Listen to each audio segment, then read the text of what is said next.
This is episode number 63 of the Taste Trekkers Fine Dining Podcast. Welcome to San Francisco.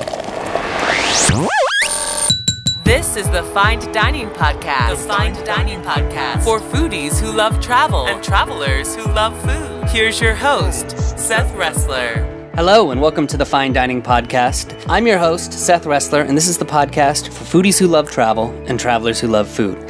Here's how it works. Every week we go to a different city and we find somebody who really knows the local culinary scene. And we find out, if I'm a foodie and I'm coming in, maybe as a tourist, on vacation, whatever, I really want to know what's going on in that food scene. Well, we figure it out for you. This week, we're talking to somebody that I know, sort of.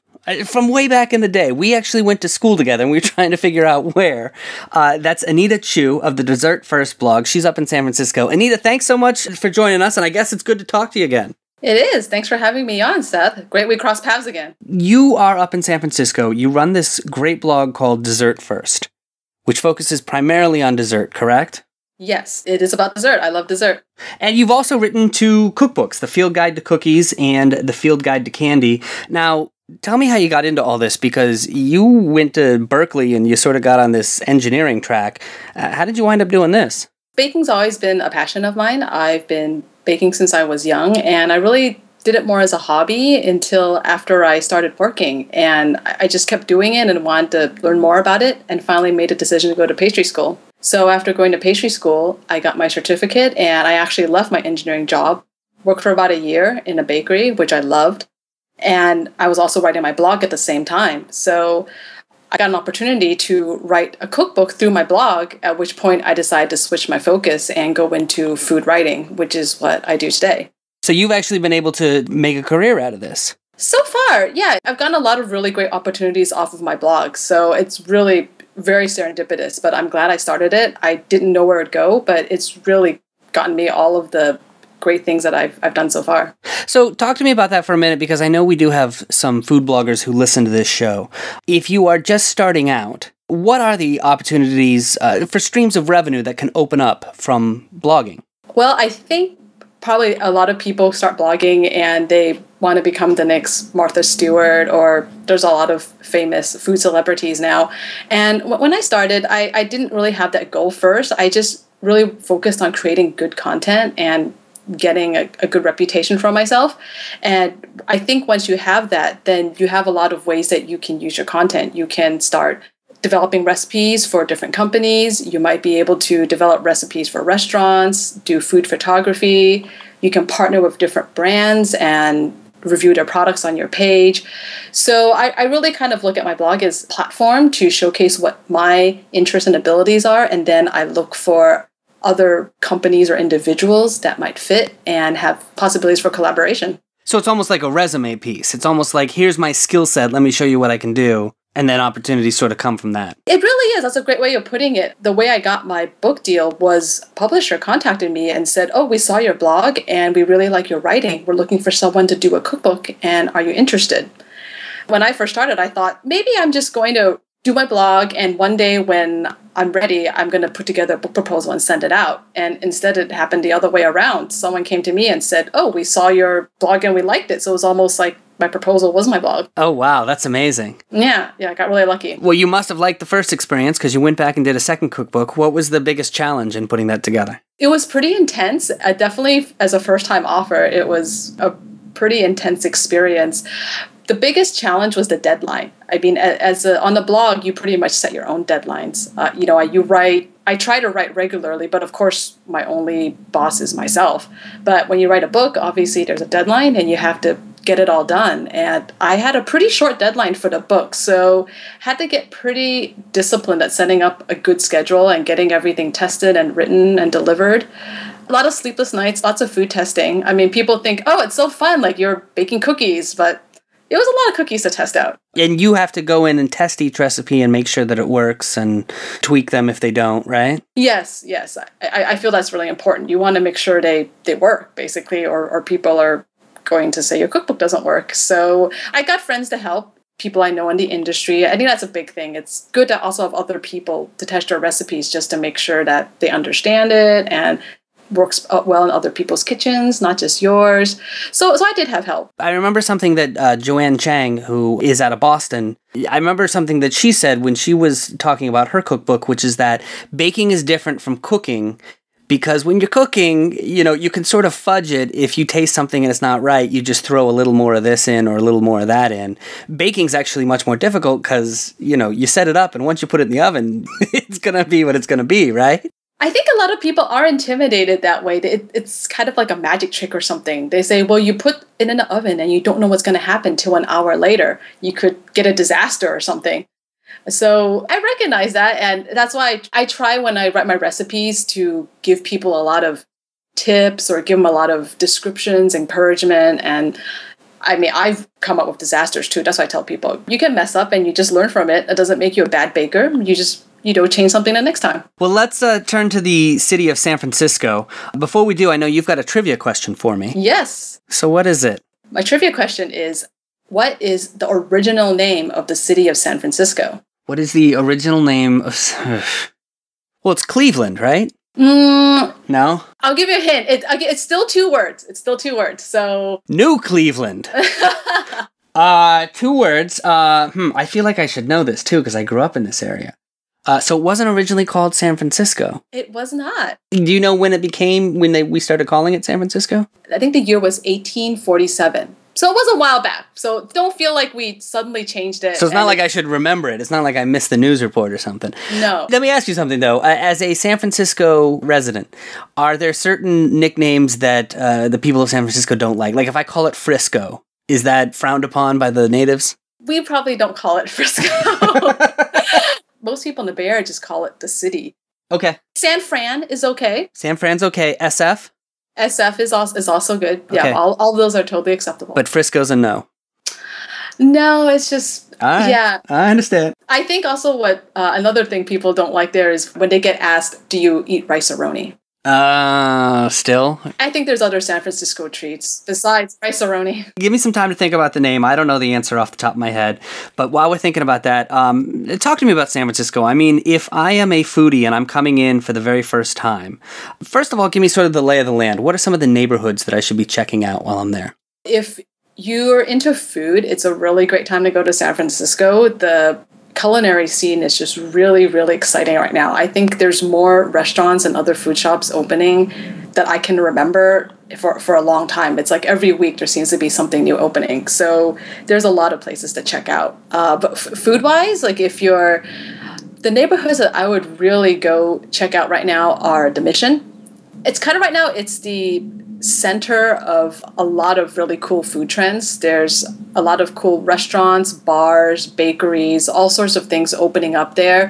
It's also a really interesting district. It's kind of a little grungier, a little earthy, and you get a lot of local culture at the same time. Artsy is what we like to say. I think that's the the euphemism, right? That's a good way to put it. Yes, colorful is another one. Colorful. The Mission's also, people always tell me, is more sunny than the rest of the city. Is that true? It does get more sun. I think it's definitely less foggy because it's kind of, I would say it's kind of in the southish part more of San Francisco. Yeah, so you don't have to bring your parka when you go there usually. And I don't, people might not realize this, but the weather can be very different from neighborhood to neighborhood in San Francisco.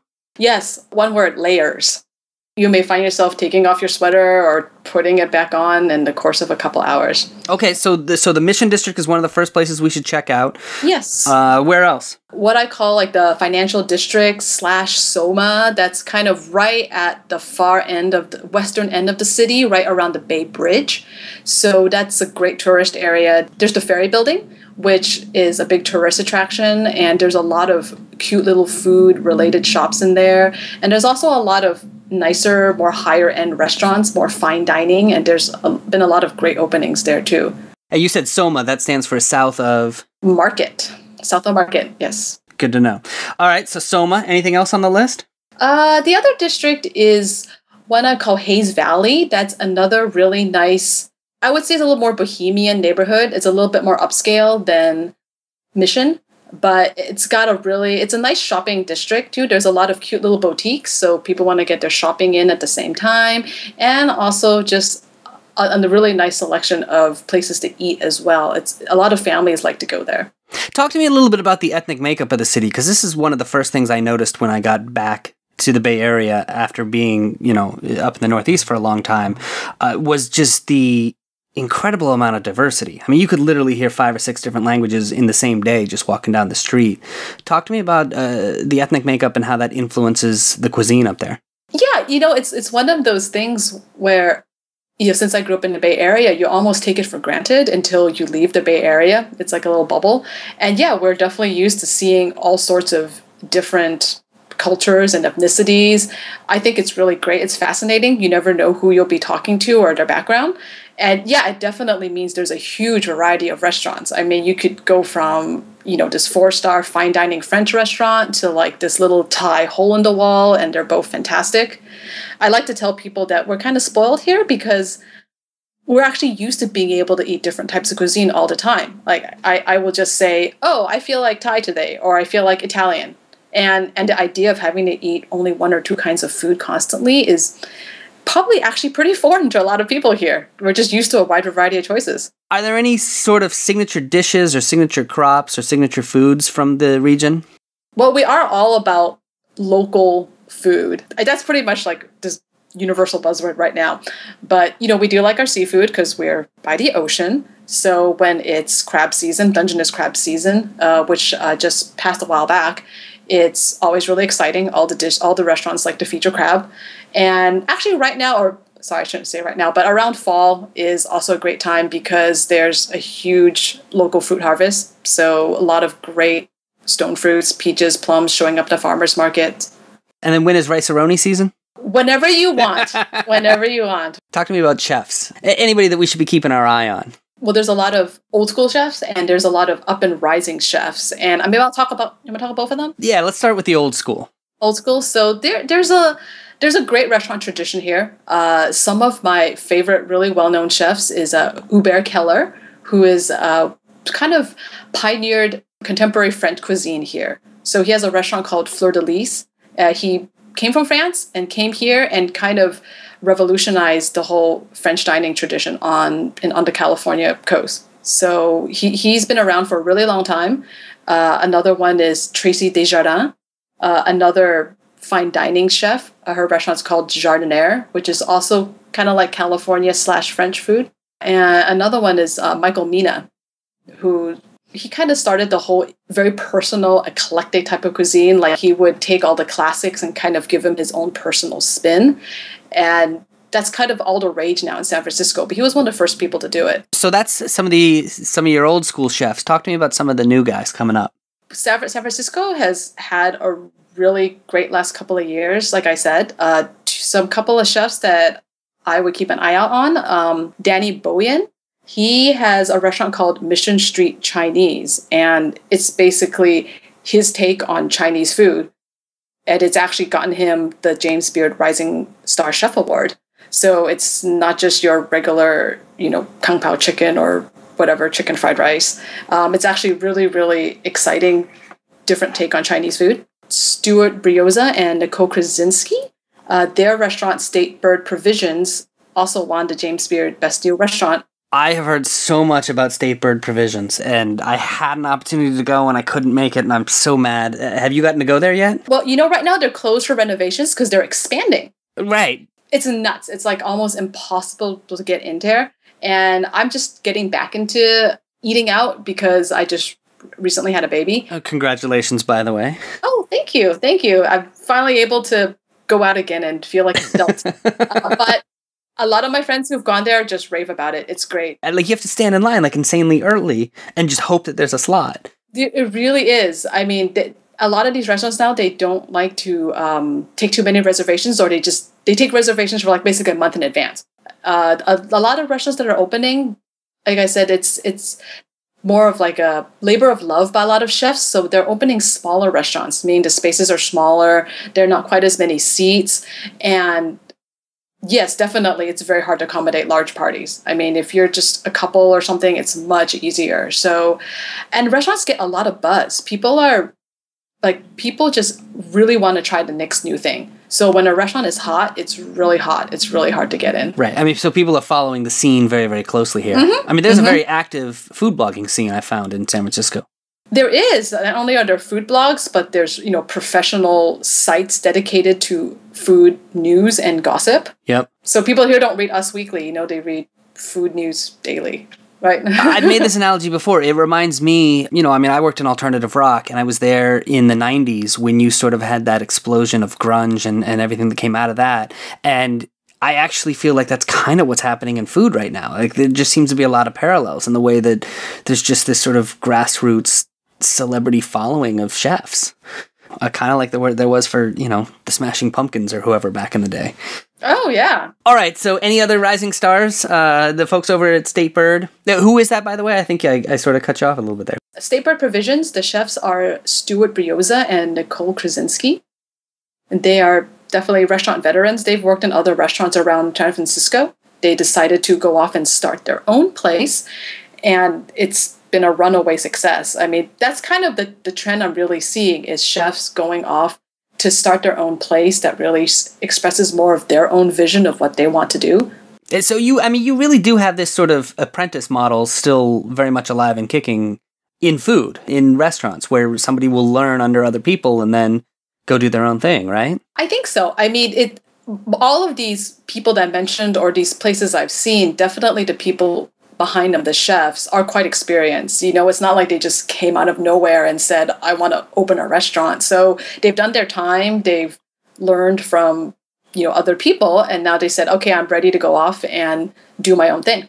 Now, where do food trucks fit into this equation? Because I know that that's been a stepping stone for a lot of people in starting their own restaurant. They're still going strong. I think they got really big last year, but there's still tons of food trucks I see around. And that's also another exciting facet of the San Francisco dining scene. I mean, now you can just find good food wherever, not just in a restaurant. Do you have any favorites? Let's see. I do like Chairman Bao. That's a classic choice, but they do this take on Chinese buns, and their specialty is one that's filled with pork belly. The line is always ridiculously long. Every time I go to like a food truck gathering, they always have by far the longest line. Cool. Well, talk to me about some events. Are there any great foodie events that happen in the city? Almost all the time. I mean, summer's a great time. One that I really like in August is the San Francisco Street Food Festival. And that's kind of a gathering of a lot of the food trucks or like local small food artisans on one big street in the Mission. So again, Mission, exciting place to be.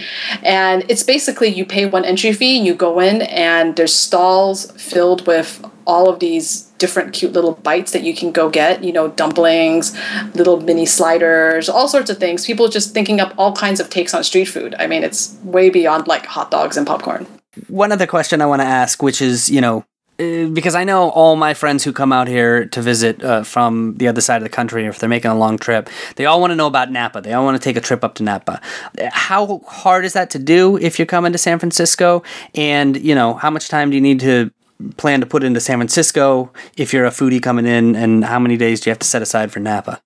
It's actually quite easy to get up to Napa. It's maybe hour and a half drive, and definitely Napa has its own scene. I would definitely devote a couple of days, if you can, to Napa, or at least one day, because, well, you're going to be enjoying some of the wineries as well in Napa, I hope. So it definitely wouldn't be fun to just drive up there and dash back. But there's a fantastic food scene in Napa as well. The other thing I learned about Napa is that you actually got to get up there early. Those wineries open earlier than you think, and they close earlier than you think. Yeah, they do. And then you also end up lingering longer at wineries than you think. I wonder why, but and all of a sudden you're like, oh, it's 2:00 and we've only hit 3 wineries. Oh no! Quick, down another glass. Right. All right, so we're going to come back here in just a minute. We're going to answer your trivia question. What was the original name of San Francisco? We are also going to get a restaurant recommendation from you, and then we're going to play a little game called Out of the Frying Pan. So this is the part of the podcast where I normally plug something. Up until now, it's been the Taste Trekkers Conference, which was awesome. By the way, if you missed it last month, go to the website, tastetrekkers.com/conference. You can check out all the photos and tweets and hear a lot of the speeches and things like that were involved. But what I really want to ask you for today is if you enjoy this podcast, please head over to iTunes. The link is right there at tastetrekkers.com/podcast. You can click on the iTunes link and leave a review. Let other people know. It helps other people find the show. If you've gone into iTunes and you've said something nice about us. So really, if you like this podcast, if it's something you enjoy listening to, take a moment and just leave a quick review in iTunes. It would mean so much, and we appreciate it quite a bit. Thank you. We are talking to Anita Chu of the Dessert First blog in San Francisco, and she's telling us all about the city. Now, you had a trivia question for me. What was it again? What was the original name of San Francisco? What was the original name of San Francisco? So you said it was 2 words. Is it a Spanish name? It is Spanish, yes. It is Spanish. So I'm going to guess it's San something. No, it's not San something. So I don't know if that makes it easier or harder. No. I was hoping I at least had 1 word right and I could claim a half victory. I don't know. What is it? San Francisco was originally named Yerba Buena. Yerba Buena. I know that name. And it's still the name of a couple places, yes. Yerba Buena. So do you have any idea why they changed it? I'm not sure why they changed it, but I do know that Yerba Buena means good herb in Spanish. And it's actually a name of a plant that used to grow around there. Knowing San Francisco, they could probably still be calling it Yerba Buena then. Yes, right? San Francisco, I have noticed this about the city, that when you walk down the street, you walk by a building and you'll just get a whiff of marijuana. And you're just like, I don't even know where that's coming from. It just seems to be coming out of the side of the building. But that happens a lot there. It does. You probably, if you're a native, you just kind of get used to it. It sounds terrible. It's probably one of the less offensive things you could smell. if you're unlucky, right? At least it cures your cataracts at the same time, I asked you for a restaurant recommendation. Tell me what you picked. So one of the restaurants that I've just been to that I've really liked is one called Rich Table. And it's in Hayes Valley, which is one of the neighborhoods that I mentioned earlier. So tell me about this place. Who are the chefs behind it? The chefs are a couple, Yvonne and Sarah Rich. So they're also restaurant veterans. All right. So they're restaurant veterans. From where? They've been from quite a few restaurants. I think Qua and Quince, which, were some really well-regarded restaurants in the city. And just like some of the other chefs around here, they decided they wanted to start their own place. And they went out and found a place, opened up, and almost immediately started getting fantastic reviews. So how long has it been open now? I want to say like a little over a year. Yeah, so not very long, but, it's in the restaurant industry, like that could be forever, And the fact that they've pretty much gotten excellent reviews the whole time is also really great because people are quite picky here in the city. All right, so I walk in and tell me a little bit about the vibe of the place. What's it like? It's very casual. It's kind of rustic, hipster, eclectic. I kind of hate the word hipster. Word hipster is overused, but what I'm trying to say is it's really a casual ambiance. I think a lot of chefs today are really looking to get away from the white tablecloth fine dining. They want you to feel like you're going into their home or their kitchen. So it's, you'll see people in there wearing jeans, but it's not like grungy. It's not dirty. It's definitely like well run and well kept. I've noticed out here in California, people wear jeans for everything. The dress is more casual here in general than it is in other parts of the country. A little bit. If you dress too fancy, like sometimes people ask me where I'm going. Like if I'm going somewhere special, I'm like, I don't know. I just ran out of clean jeans. Or I just feel like doing something else. I had to put the tux on because, I had all my other laundry was dirty. All right, so we sit down and start looking at the menu. What do you recommend for appetizers? They have some appetizers that really known for that I really like. A couple of them are the porcini donuts, which are kind of like these savory donuts. They're made of this fluffy dough and they're dusted with porcini powder, or a mushroom powder. And it comes with this dipping cheese sauce. It's like this really rich, savory goodness. Oh, that sounds really good. Yeah, it's like a flavor bomb. All right, I'm into that. Anything else? They also have this dish there called sardine chips. And yeah, at first you're like, okay, is it chips made of sardines? So this is kind of like an example of how they're kind of really clever and putting their personal spin on things. It's actually a chip with a whole sardine embedded in it. Really? Yeah, the whole thing is, crispy and fried, but you're getting like a crispy chip and like a crispy sardine. That sounds interesting. I know maybe not all people are into sardines. I think it was really clever. All right, so we'll try that. And then talk to me about main dishes. Anything you recommend? They do really well on their pastas, I think. Last time I was there, I had a lamb and dandelion pasta. So it was, I went in the spring. So what I really liked was they were putting a lot of seasonal elements in the dishes. And so they put dandelion greens in this pasta. And they also had some confit lamb. So we'll get that for the pasta. What else do you recommend? If you want more meat, I also had a really good salmon there. It was really perfectly cooked. Came with some smoked tomatoes and this sauce gribiche, which is kind of like this mayonnaise-based sauce. So it was also, again, really, really fresh, really well done. I think I had like a little bit of popcorn on it, which all these elements I know sound kind of like they don't relate, but I think that's part of the appeal of this restaurant. They pull together all these different elements and it just kind of comes together into magic. Talk to me about drinks. What are we pairing with this meal? Their partner in this venture, the Riches, is actually Napa, who is really an expert in wines, who's created a really great wine program for them. So it's actually possible to get wine pairings with almost all the dishes. If you need a recommendation, like they're really well versed in it. And they also carry a lot of craft beers, and they also have a great cocktail program. And then, of course, the big question for you is dessert. Oh, yeah. We gotta know, because I know that this is your area of expertise. What do you recommend for dessert?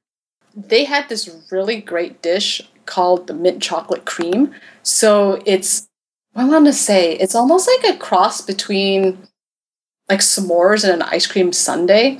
It's like this really soft chocolate cream, mint chocolate cream, and along with some milk ice cream and these chocolate wafers. So it's all these different textures and flavors coming together, and it just tastes so fresh. Like just really, it's not like the neon green mint chocolate chip ice cream. It's just like they've got the real mint flavor infused in there. And I don't know anyone who doesn't like chocolate. It's almost like guaranteed home run. Done. I'm in. What is this going to cost, a meal there? I think it's a really good deal. When I went there, I got the tasting menu, which is about 6 courses. Includes appetizers, a salad, pasta, 2 meats, and a dessert. I was like totally full by the end. And it's $80 a person. Or if you just you don't want the tasting menu, then entrees are about $18 to $28. So you could get by for about $40 to $50 a person with a glass of wine. Which is a deal in San Francisco. Oh my gosh, it is, yes. And is this a place that we have to make reservations 6 months in advance or show up at like 3 o'clock in the afternoon or... It's probably better to get reservations. You don't have to call 6 months in advance.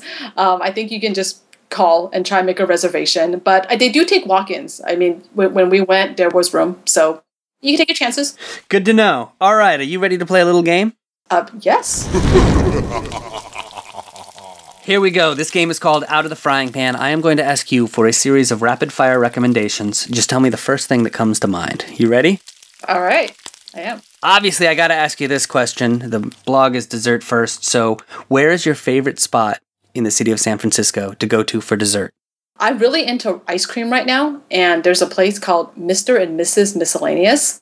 It's in Potrero Hill, which is kind of out of the way, but they make fantastic ice cream. It's like by far the best ice cream I've had. I'll go out of my way to go there, which is how good it is. And they have really unusual flavors. Like they have beer flavored ice creams. So, if you need a drink after dinner, yeah. Oh, good. And I know that, you literally wrote the field guide to candy. So with Halloween, if I want to have the best candy in town to give away, where's a good place to go for candy? My favorite place is a place called Miette Confiserie. Sounds really fancy. It just means candy shop. And it's in Hayes Valley. It's pretty much like this girly pink fantasy land full of like old time Victorian style candy and like hard to find candy bars from Europe. and I just go nuts every time I go in. If you're going to go out to a Niners game, before they move down here to San Jose. Yeah, it must make you happy. If you're going to go, where's a great place to go before the game? I really like burgers, and right now my favorite burger place is called Super Duper. There's a couple of them around the city, but there's one near the Metreon, which is kind of around the downtown part of San Francisco, and their burgers and fries are really good. They're made with Neiman Ranch meat, and their fries come with these dipping sauces. I mean, to me, that's my meal of choice before a football game. That sounds good. All right. I know you, like we said, just had a baby. So for a while there, you weren't drinking. Now that you are, where's your favorite place to go for a cocktail? You know what? One of my really cool finds that I like is this place called Gitan. It's this kind of Moroccan / Spanish themed restaurant, but it has the really coolest setup I've seen. It's almost like going into a speakeasy, and it's just a fantastic place to hide out and get a drink. They have a really great drink program. To me, it's like the perfect cozy spot to hide away and have a drink with someone. All right, what about outdoor dining? Is there a great place to dine outdoors? Yes. One of my favorite outdoor places is called Water Bar. It is on the Embarcadero, and it has a fantastic view of the Bay Bridge. I mean, you're literally out on the patio and you're almost right underneath the Bay Bridge. And they serve great seafood. I think a great end to the afternoon, have some fresh oysters and a glass of wine and just stare at the Bay Bridge. Did you do farmers markets? I do farmers market. Do you have a favorite? One of the ones that I really like is the Ferry Building Farmers Market. That again is near the Embarcadero. I like to go actually on Thursday because it's a little less crowded. They're run on Thursdays and Saturdays. Saturdays, everybody and their grandmother comes. Thursday is a little less crazy, but it's still a great selection. Lots of great stands, and also not just produce, but a lot of local food artisans are selling their stuff there. All right, last question. Do you have a favorite place to get soup? I have a favorite place for ramen. Does that count as soup? We'll fudge it. We'll call it. What's your favorite place to get ramen? There is this place called Izakaya Zozai, which is kind of out near the Sunset, and they have a killer bowl of ramen. All right. Thank you so much for coming on. Your restaurant recommendation was The Rich Table in San Francisco. It's located at 199 Gough Street, Gough Street in San Francisco. People can find it online at richtablesf.com. And what about you? If people want to find one of your cookbooks, if they want to read your blog, if they want to follow you on social media, how can they do all that? Yes, you can visit my website called Dessert First. The website name is dessertfirstgirl.com. If you want to follow me on other social media, my Twitter handle is at Anita Chu, ANITACHU. And I have a Facebook page also called Dessert First. Nice. And the books are Field Guide to Cookies and Field Guide to Candy. These just sound good. Oh, thank you. Well, just trying to come up with other topics. I don't know, Field Guide to Cakes, Field Guide to Pie. Is there going to be a whole series like that? Is that the eventual plan? There's actually already a series out. The company I did them with, or the publisher, Cookbooks, they published this Field Guide series. So there's actually like a field guide to fruits, seafood, meat, and I just kind of got some of the sweet-related books. I'm just going to go on a limb here and say that you probably outsell the Field Guide to Vegetables. Yeah, don't want to get into any competitions, but the Field Guide to Brussels sprouts isn't doing so well. All right, so people can find those on Amazon and through your website, and yes. If there are any bookstores that are still in business, they can find them there. Well, thank you so much for coming on. I really appreciate you coming on the show. Oh, it's my pleasure, Steph. Thank you for having me. My name is Seth Ressler. This is the Fine Dining Podcast. Couple of notes. First of all, you can find links to all the things that we talked about on our website, tastecheckers.com. While you're there, you can subscribe to the podcast in iTunes. Please leave a review. That helps us out. Also, follow us on Twitter. We are now Taste Checkers on Twitter. We're on Facebook as well. And if you want to be a guest on the show, all you have to do is click the Contact Us link, send us an email, and we would love to have you on, and you can tell everybody about the culinary scene in your city. Thanks so much for listening. This is the Fine Dining Podcast. You can find links to the places mentioned in this episode at tastecheckers.com. Tastecheckers.com. Thank you for listening.